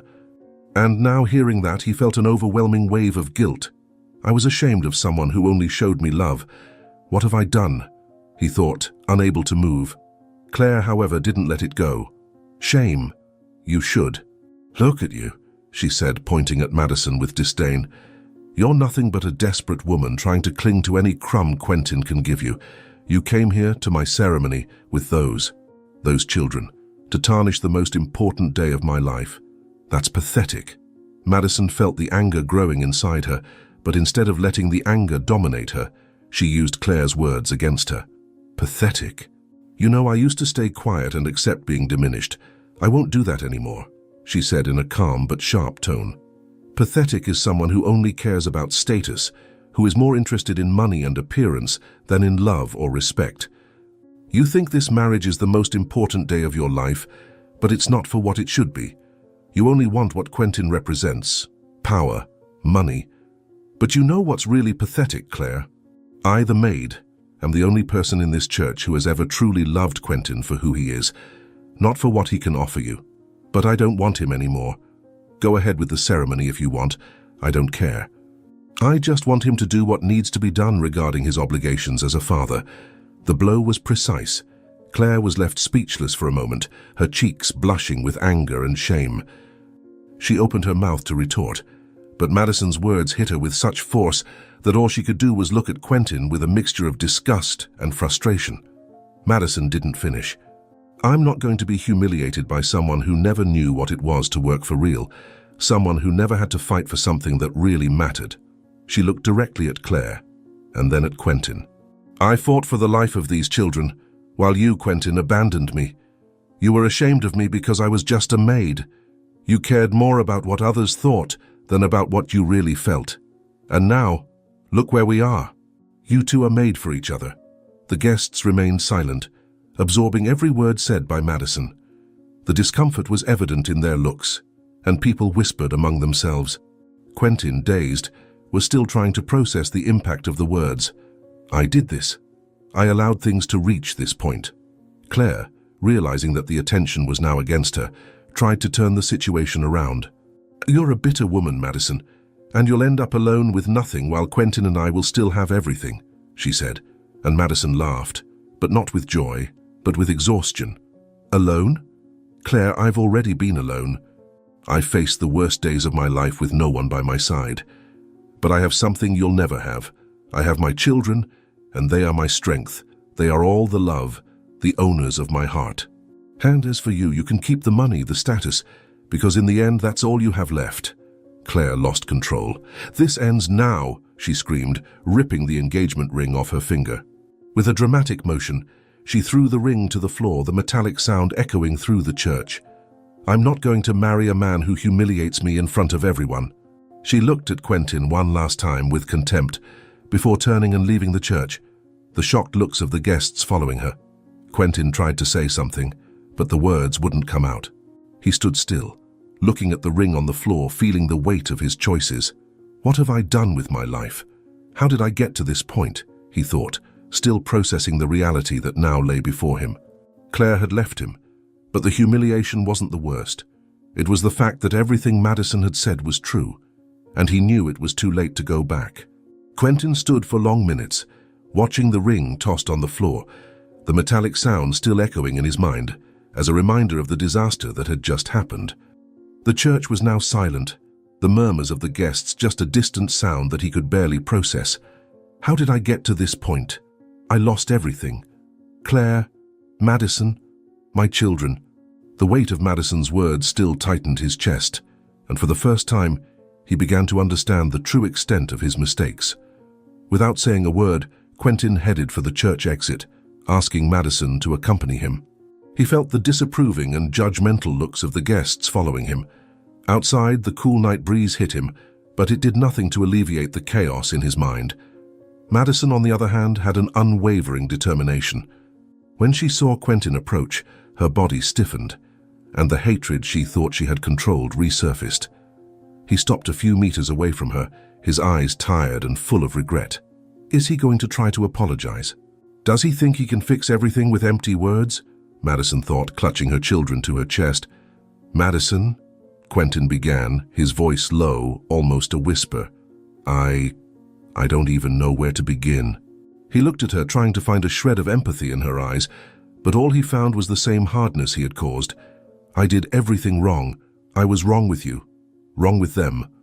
I don't know what I was thinking." Madison interrupted him before he could continue. "Quentin, there's nothing you can say that will change what you did. You abandoned me, treated me like I was nothing. And now, just because I showed up and ruined your perfect marriage, you want to fix things?" Her voice was laden with pain and frustration, and Quentin could feel how hurt she still was. He thinks everything can be solved with an apology, she thought, trying to contain the bitterness growing in her chest. "Madison, please," Quentin pleaded, taking a step forward. "I don't want you to think that's it. I know I can't erase what I did, but I need to try. I want to be part of my children's lives. I want to make up for what I did to you. I made a mistake, but I can change that now. Let me help. Let me be a father to them." Madison laughed, but there was no joy in her laughter, only pain. "Quentin, you have no idea what I went through. I was left homeless, had to find a place in a hurry to live while I was pregnant. But I'm not like you, who judges people and has a heartless heart. You will have every right to see your children, but nothing more than that." Quentin lowered his head, Madison's words hitting him like a truth he didn't want to face. She's right. "I've been selfish, only thinking about myself," he thought, shame growing inside him. "I know I don't deserve forgiveness, Madison. I know I did everything wrong, but I swear I'm willing to change. I want to be part of the Triplets' lives. I want to do what's right for them," he said, making Madison calm down slightly. "You'll be part of their life and not mine. Are we understood? If you dare hurt them, if you dare teach your twisted values to my children, you'll see what all the pain you've put me through was capable of causing," she said like a protective mother, before turning to walk away, feeling tears well up in her eyes. Hours later, Madison was sitting on the living room floor, surrounded by the Triplets' clothes and toys, suitcases scattered around her. Her eyes were fixed on an empty spot on the wall as she folded a small blanket, trying to keep her hands busy so she wouldn't think about the despair she felt inside. "I spoke with so much anger.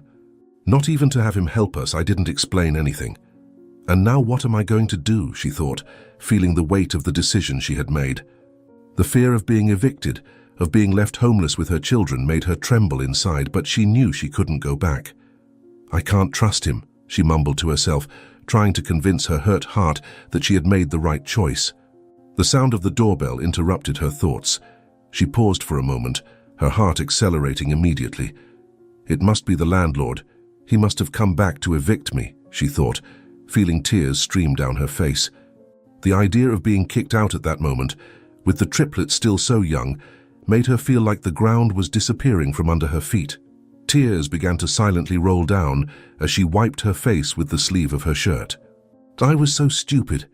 I should have asked for the child support he never paid. No, I can't count on that.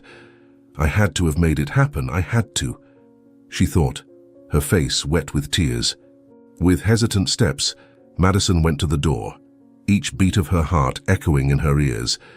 She didn't know what to expect, but she was ready to hear the worst possible news. Upon opening the door, she found Mrs. Eleanor on the other side with a gentle smile and her eyes full of tenderness. "Madison," Mrs. Eleanor began, her voice soft but firm. "May I come in?" Madison nodded, unable to speak right away. Mrs. Eleanor calmly entered, observing the scattered suitcases around the room, the tired faces of the babies, and Madison's desolate expression. The look on Madison's face told Mrs. Eleanor everything she needed to know. She's shattered. She shouldn't be going through this alone, she thought, trying to find the right words. "I know things have been very hard for you, my dear," Mrs. Eleanor began, pulling up a chair and sitting calmly, motioning for Madison to sit beside her. "I know what you're going through, and I know you feel like you're alone, but you're not. I'm not going to let you face this alone." Her voice was calm, as if she was trying to soothe a storm. Madison tried to respond, but the words got stuck in her throat. All she could do was hold Mrs. Eleanor's hand and let the tears finally fall. "I can't do it anymore. I'm so tired," she thought, the crying coming in silent but deep waves. "I know you've been strong for so long, Madison," Mrs. Eleanor continued, squeezing her hand affectionately. "You've been through things that many people wouldn't have survived. Raising 3 children alone with no support, facing abandonment from a man who should have been your partner. That's not easy, but you did it. You did what was necessary to keep your children alive and healthy. And that, my dear, is something no one can take away from you. I know it seems like you didn't manage to pay for everything, but you kept them fed, clothed, and most importantly, loved. You may not have all the money in the world, but you have everything that matters, a good heart." Madison took a deep breath, trying to control her crying, but Mrs. Eleanor's words moved her deeply. She's right. I did what I could, but was it enough? She thought, feeling the weight of every decision she had made in the past few months. Mrs. Eleanor looked at her with eyes full of wisdom and tenderness. You fought for them, and that's all that matters. And I'm here to tell you that you don't have to fight alone. I know you're afraid, that the debts, the rent, all of it seems impossible to solve right now. But I'm here to help you. You and your children don't have to go through this alone anymore. Madison looked at her, surprised. Mrs. Eleanor, I don't know what to say. I can't accept anything else from you. You've already done so much for me, she said, her voice breaking from the effort of holding back tears. Don't say that, my dear, Mrs. Eleanor interrupted, smiling softly. I'm not offering anything you don't deserve. You've worked so hard, given so much of yourself to keep these babies alive and well. What I'm offering is a chance to have some peace. You and the triplets can come live with me. I have plenty of room, and it will be a relief for me to have company. It won't be a burden, it will be a joy. Madison's eyes widened. Live with you? But I don't want to impose. You've already done so much for me. You're not troubling me, Madison, replied Mrs. Eleanor, her voice firm but full of warmth. You deserve this help, and your children deserve a safe place where they can grow up without this weight on your shoulders. I saw what you went through. I saw how hard you fought, and I think it's time for you to receive some support. We all need help at some point in our lives, and this is your time. I won't take no for an answer. Madison shook her head, trying to absorb the kindness Mrs. Eleanor was offering, but still struggling with the idea of relying on someone. I don't know how to thank you. I was so lost thinking I'd be evicted today that I didn't even think of another way out. I don't know if I can accept, Mrs. Eleanor. I've always been independent, always done things on my own. Mrs. Eleanor smiled and placed her hand on Madison's shoulder. Being independent, doesn't mean you have to carry the weight of the world alone, my dear. Sometimes, the greatest strength we can show is accepting help when we need it. Your children need you strong, healthy, and for that you need rest, support. I see how much you've already done. Now is the time to let someone help you. Madison looked at the triplets, who were sleeping peacefully on the couch, oblivious to the chaos around them. She knew Mrs. Eleanor was right, but accepting help was difficult. She's right, but what if I fail again? She thought, still hesitant. Madison, Mrs. Eleanor continued, her voice firm but affectionate, I've seen the strength in you since the day I met you. I saw a woman who never gave up, even when everything was against her. I know accepting help is hard, but I want you to know that it's not a sign of weakness. It's a sign that you're thinking of what's best for your children, and that's what makes you an amazing mother. Madison finally let the tears flow freely, but this time they were not tears of despair, but of relief. Thank you. I don't even know what to say. I don't know how I could have survived without you, she said, her voice trembling but laden with gratitude. Mrs. Eleanor stood up, pulling Madison into a warm embrace. You will survive, my dear. You will survive because you are stronger than you imagine, and I will be by your side along with your children to make sure of that. The days following Quentin's public humiliation became an unthinkable reality for him. The crumbled marriage, the truth about the children he had abandoned, and the shame etched on the faces of acquaintances and strangers he met became an almost unbearable burden. But for Quentin, the real blow was yet to come, and he knew it as soon as his father entered the mansion's living room for the last time. The tension between them was palpable. Quentin's father, who had always been a controlled and firm figure, was visibly frustrated. He approached his son with heavy steps, his gaze laden with disapproval. Quentin could feel the gravity of the moment. He's going to punish me for real this time, he thought, fearing what was to come. Quentin, his father began, with a dangerous calm in his voice, what you did is unacceptable. I did not raise a man who destroys other people's lives and then acts as if nothing happened. You betrayed your responsibility as a son, as a father, and as a human being. I saw everything at the wedding, and I'm ashamed to have to say that you are my son. Quentin lowered his head, the words weighing on his shoulders. He tried to intervene, but his father silenced him with a firm gesture. I don't want to hear excuses. Words are not enough now. His father continued, his voice growing harsher with every word. From today on, you have no right to anything. You've lost the mansion, the company, the inheritance. You'll start from scratch, and I hope this teaches you to value what you never cared about. Quentin's eyes widened, surprise and shock etched on his face. What? Father, you can't do that. I'm your son. I've made mistakes, yes, but to take everything away from me, that's too cruel. Cruel, his father replied with a bitter laugh. Cruel is what you did to Madison, a woman who loved you and whom you threw out on the street without a second thought. Cruel is what you did to your own children, ignoring them as if they were a burden. No, Quentin, I'm just giving you the opportunity to understand what it's like to live like most of the people you've always looked down on. Quentin tried to argue, but he knew he was cornered. Father, I'll pay child support. I'll do what I must, but don't take everything away from me.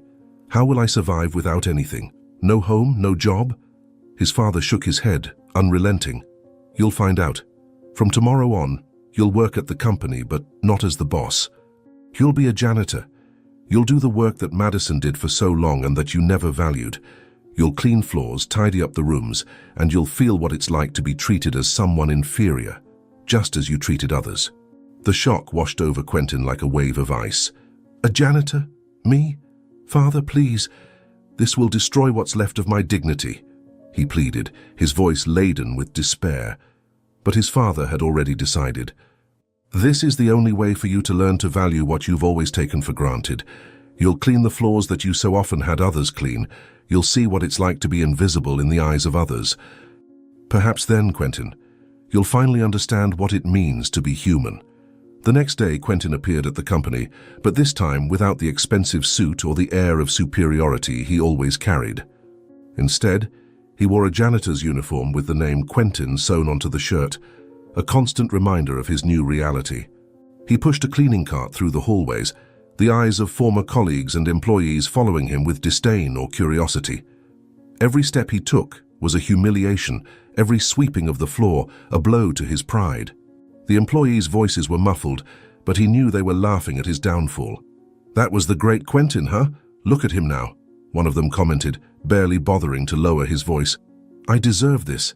This is what I did to Madison," Quentin thought as he pushed the mop across the cold floor.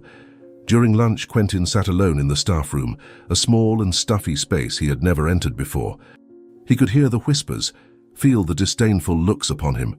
"This is what Madison felt every day. I never cared, and now I'm the one in this position." The days dragged on like this, each one worse than the previous. Every time he entered to clean a conference room, he remembered how he used to command those meetings. Every time he scrubbed the floor, he saw the reflection of a man who had lost everything because of his arrogance. "Will I ever rise again?" he thought, scrubbing harder, trying to suppress the feeling of despair. At the end of the shift, Quentin found himself alone in the massive company building he once considered his own. Sitting in a corner of the janitor's closet, he reflected on everything that had happened. The strenuous work was beginning to weigh on his body, but the mental fatigue was what destroyed him the most. "I was the boss, and now I'm just a janitor. How did I get to this point?" he muttered to himself as the echo of his voice filled the emptiness around him. But deep down, Quentin knew this was only the beginning of the true lesson he needed to learn. He no longer had privileges. He no longer had the protection of money or power. Now he was alone, facing the same disdain he once directed at Madison. The humiliation was constant, and he knew the path to redemption would be long if there was one. The days of humiliation dragged on for Quentin like a long penance. With each new dawn, he donned the janitor's uniform and went to work, feeling the weight of every wrong decision he had made. What was once a life of privilege and status had now become an exhausting routine, laden with disdainful looks and murmurs from former colleagues. "I did this to myself," he thought repeatedly, scrubbing the immaculate floors of the company that was once his. But deep in his mind, something bothered him even more than the daily humiliation. Madison. Since the day of the crumbled wedding, he couldn't stop thinking about her and the triplets. What happened to her? Is she okay? Are the babies okay? The questions tormented him, and the guilt gnawed at his soul. Quentin knew he had failed Madison, but now the desire to see her, to at least try to mend part of his life, grew with each passing day. On a particularly quiet afternoon at the company, while cleaning an empty conference room, he made a decision. "I need to see her. I need to talk to Madison." He dropped the mop and took his phone out of his pocket, his heart racing. He tried to call her several times, but the calls went unanswered. "She doesn't want to hear from me," he thought, a lump forming in his throat. "But I need to find her. I need to see my children." Unsure of where she might be, Quentin decided to go to Madison's old address, where he knew she had lived alone with the triplets before being evicted from the house due to late rent. He walked the streets with a heavy heart, the memories of everything he had done becoming heavier with each step. "I left her alone, with 3 children to take care of. What kind of man am I?" Arriving at the modest building where Madison had lived, he climbed the steps with his heart pounding. When he finally knocked on the door, the answer was silence. Quentin tried again, but the house was empty. He looked around, confused. The place seemed abandoned, as if no one had lived there for weeks. "She's gone," he thought, despair growing. "Where did she go? She can't have just disappeared like that." Quentin asked some neighbors, but no one knew exactly where Madison had gone. Only one elderly neighbor mentioned seeing her leave with the children and some suitcases weeks ago. "Maybe she found another place. Maybe she hasn't gone far and is living in the same neighborhood," the man suggested. But the words only increased Quentin's anxiety. He felt helpless. I need to find her," he muttered to himself as he descended the stairs, his mind in turmoil. "What if she went away far? What if she never wants to see me again?" The questions tortured him, and the reality of not knowing where Madison was crushed him. He stopped on the sidewalk, looking at the empty horizon, feeling the weight of his decisions accumulating on his shoulders. At Lady Eleanor's house, the days passed more lightly for Madison.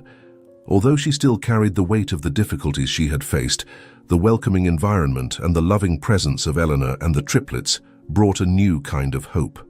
On a quiet afternoon while the babies were sleeping, Madison decided to do something she hadn't done in a long time: bake a cake. Since she had moved in, She had avoided thinking about little pleasures like that, but she felt she needed to find an escape from all the tension that still resided within her. In the simple kitchen, the sweet, familiar aroma of vanilla filled the air, bringing back memories of a more innocent time when worries were smaller and her life had not yet been turned upside down. When the cake came out of the oven, golden and perfect, Eleanor entered the kitchen, drawn by the smell. "My goodness, Madison, this looks wonderful," Eleanor exclaimed with a smile. "You never told me you had this talent for baking." Madison laughed softly. "It's something I used to enjoy doing before, but with everything that happened, I didn't even think about getting back to it." Eleanor took a piece of the cake, and upon tasting it, her eyes widened in surprise. "Madison, this is delicious. You have an amazing talent." Eleanor smiled with admiration, and then something shone in her eyes. "You know, my dear, you should think about opening a bakery." Madison looked at Eleanor, surprised by the idea. A bakery? She hadn't thought about that. After everything she had been through, the idea of starting something new seemed distant, almost impossible. "Can I do it?" she thought, still hesitant. "I don't know, Eleanor. Starting a business is a big step." "Yes, it's a big step, but look at what you've already faced. You've survived so much, Madison. Now is the time to build something for you and your children.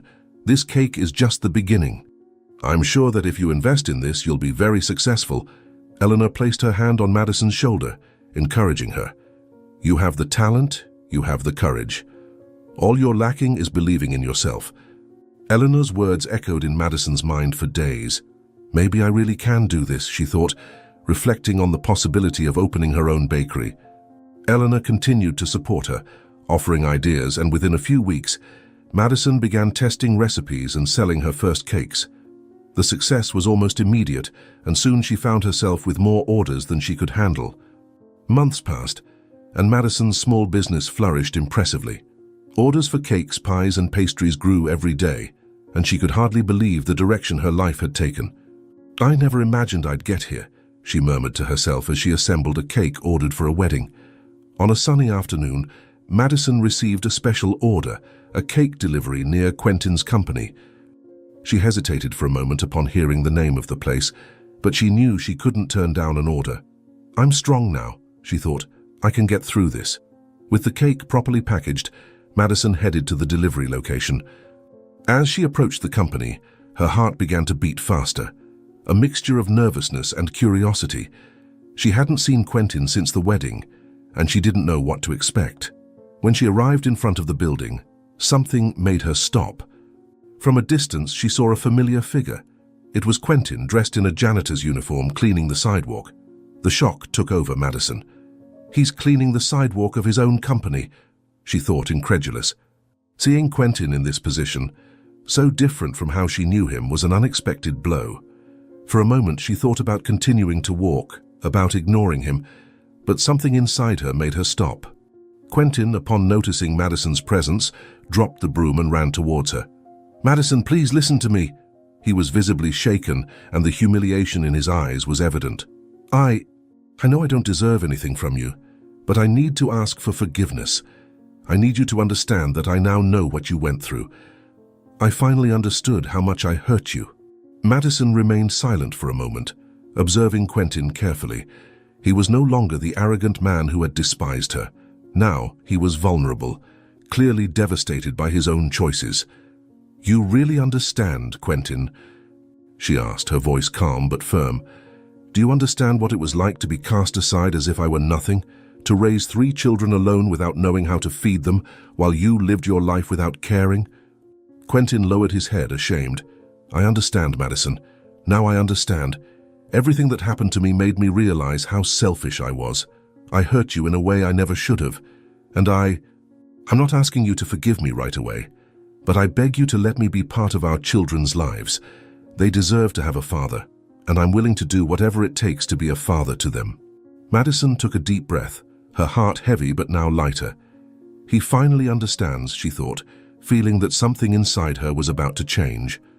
"I won't lie, Quentin," she began, looking him directly in the eyes. "What you did destroyed me, and I will never forget that. But I see that you've changed, and for that I will forgive you." Quentin raised his head, surprised, his eyes brimming with emotion. You forgive me." The incredulity in his voice was palpable. "I forgive you, Quentin, but that doesn't mean we'll be together," Madison said firmly. "Don't confuse forgiveness with reconciliation. We've both gone down different paths now. But for our children, I'll allow you to be part of their lives as long as you continue to act in the right way."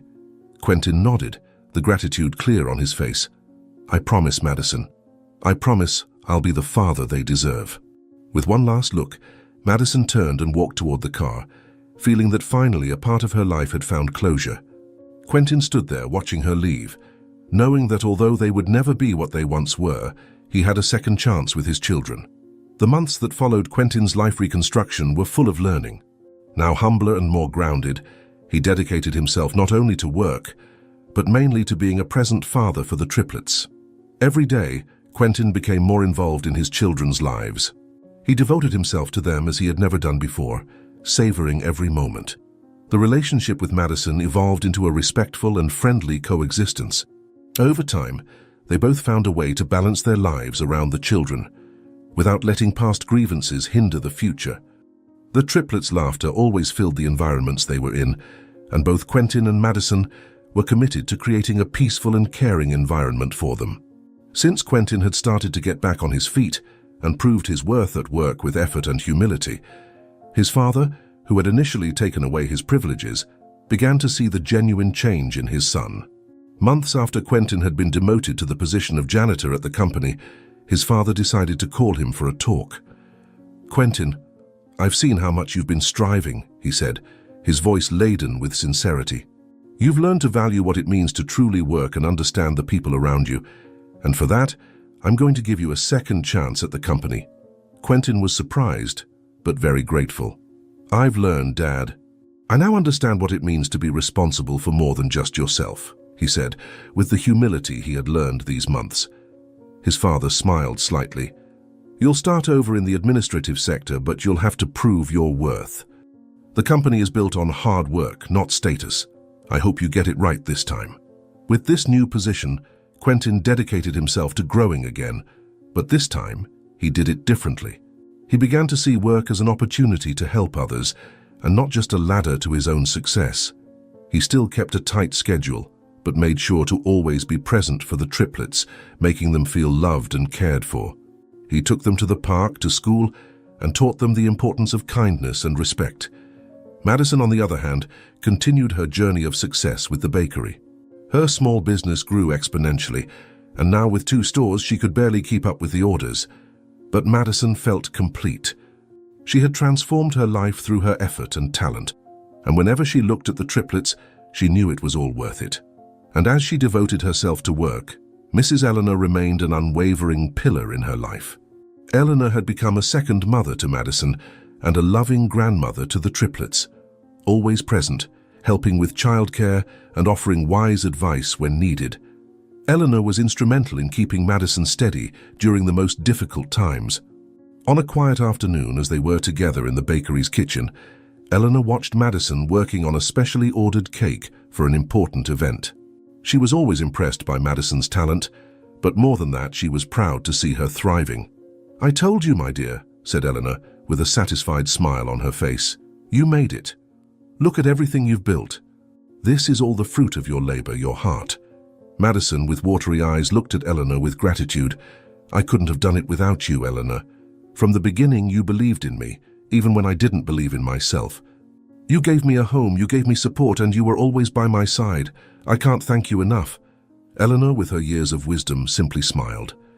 "Life goes in circles, my child, and what you did was through your own effort.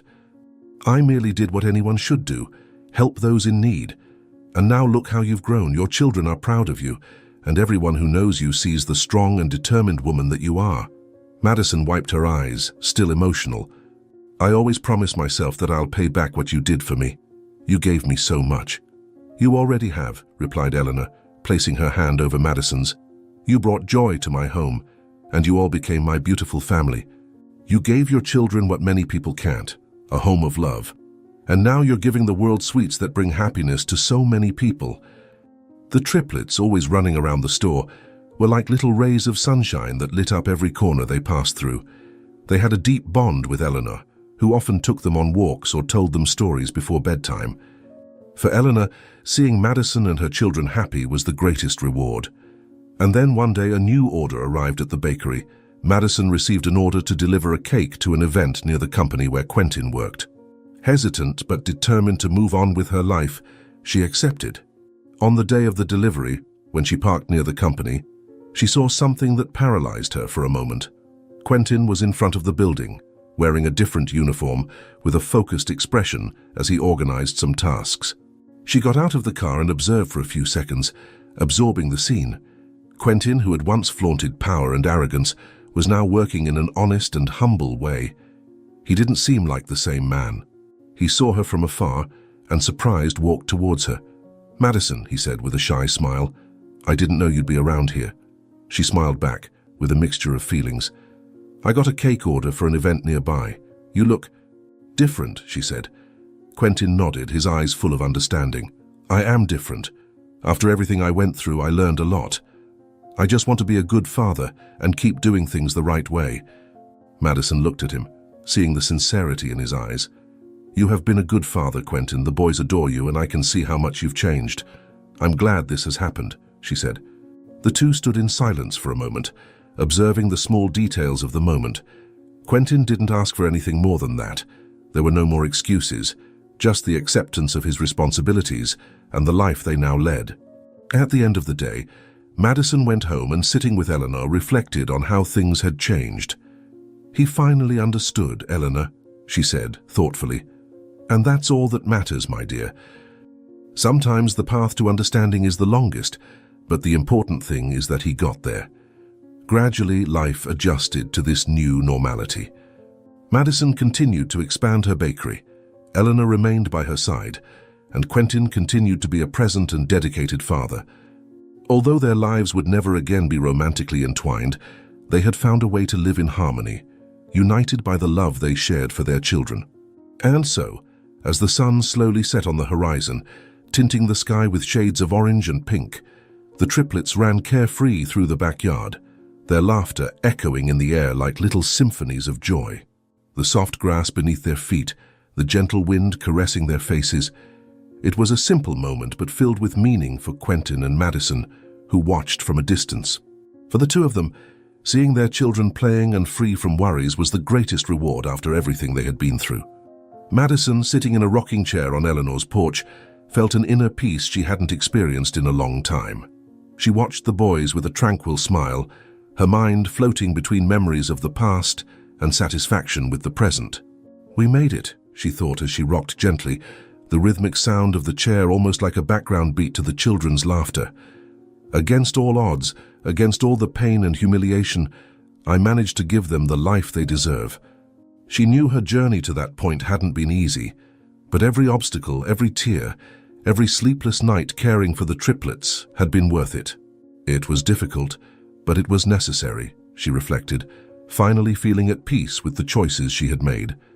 Madison was no longer the woman who had been humiliated and abandoned.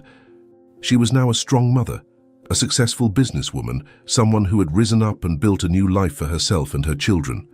On the other side of the yard, Quentin watched the boys as they ran.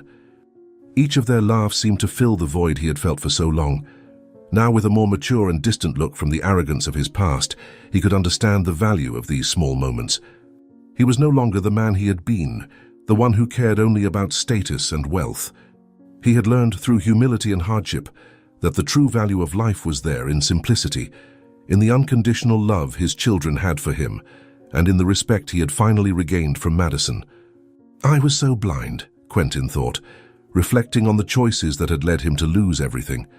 But now, seeing the triplets smiling at him, as if all he needed to be was a present father, he understood the true meaning of his journey.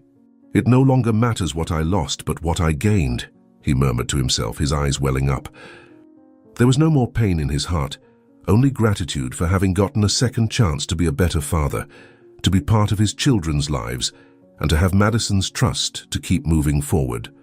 The two exchanged a glance from a distance, not as lovers or partners, but as parents who had finally found the necessary balance to give their children the best. There were no longer any hard feelings between them, only a mutual understanding and an acceptance that despite everything, they had both grown and changed for the better. Eleanor, who was watching the scene from inside the house, smiled to herself. Everything turned out all right in the end, she thought, satisfied. She knew that both Quentin and Madison still had a lot to learn, but the path they were now walking was much lighter than the one they had left behind. She, with her wisdom, had guided Madison through difficult times, and now, observing this new dynamic between the two of them, she was certain that the future, for both them and the triplets, would be promising. The sky continued to change color, gradually darkening as the first stars appeared. The children, still full of energy, ran around the house, happy, unaware that their lives had been shaped by so many struggles that were now finally overcome. For Madison and Quentin, there was no longer a need to talk about the past. The scars were there, yes, but they were the scars that had made them stronger. They had survived, changed, and most importantly, found their own places of peace. As the day finally drew to a close, and the stars took over the sky, Madison took one last look at the triplets before calling them for dinner. They are safe, happy, and that's all that matters now, she thought, content with the life she had rebuilt for herself and for them. If you enjoyed this story, we invite you to like this video and subscribe to our channel. Your support motivates us to continue bringing exciting stories almost every day. Don't miss the next amazing narrative that's about to appear on your screen. We are immensely grateful to have you here with us. Now you can click on the links that are appearing on the screen right now. We have a special selection just for you, filled with valuable stories and guaranteed entertainment. See you there.